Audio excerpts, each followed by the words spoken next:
It started to happen gradually. I would walk into a room and say something, and no one would notice. I would say, "Turn the TV down, please," and nothing would happen. So I would get louder. "Turn the TV down, please."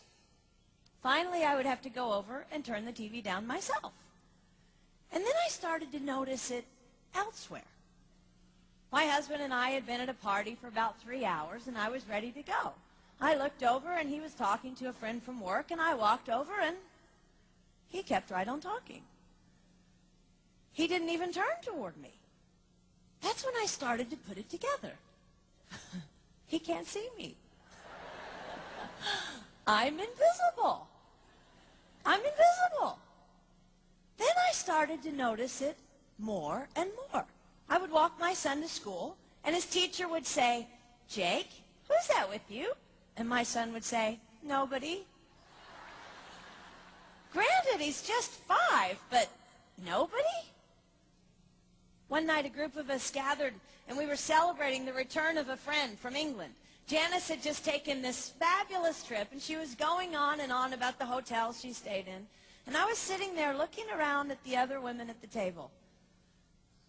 I'd put my makeup on in the car on the way there. I had on an old dress because it was the only thing clean, and I had my unwashed hair pulled up in a banana clip, and I was feeling pretty darn pathetic. And then Janice turned to me, and she said, "I brought you this." It was a book on the great cathedrals of Europe. I didn't understand. And then I read her inscription. She wrote, "With admiration for the greatness of what you are building when no one sees." You can't name the names of the people who built the great cathedrals.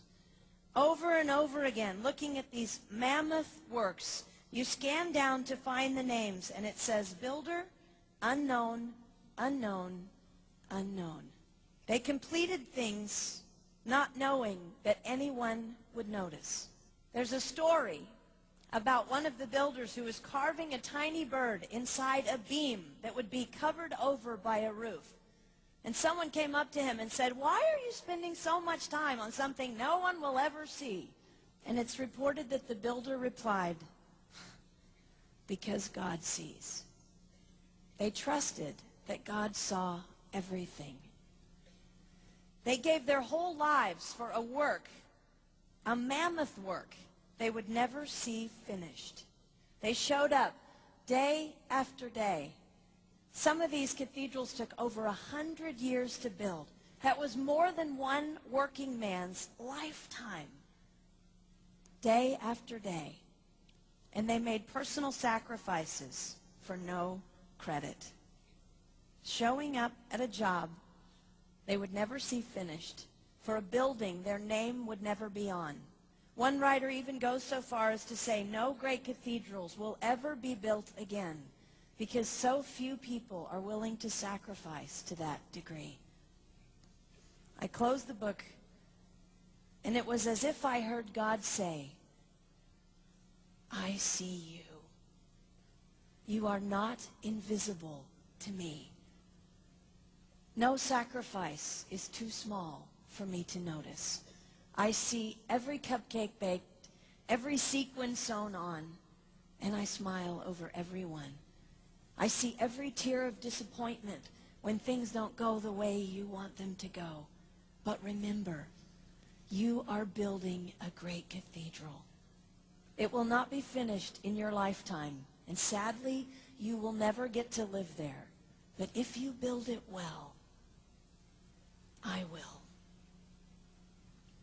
At times, my invisibility has felt like an affliction to me.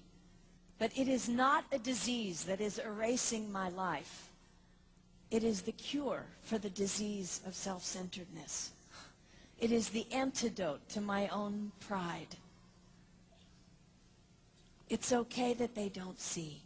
It's okay that they don't know. I don't want my son to tell the friend he's bringing home from college, "You're not going to believe what my mom does. She gets up at 4 in the morning and she bakes pies and hand-bastes a turkey and she presses all the linens." Even if I do all those things, I don't want him to say that. I want him to want to come home. And secondly, I want him to say to his friend, you're going to love it there. It's okay that they don't see. We don't work for them. We work for him. We sacrifice for him. They will never see. Not if we do it right. Not if we do it well. Let's pray that our work will stand as a monument to an even greater God.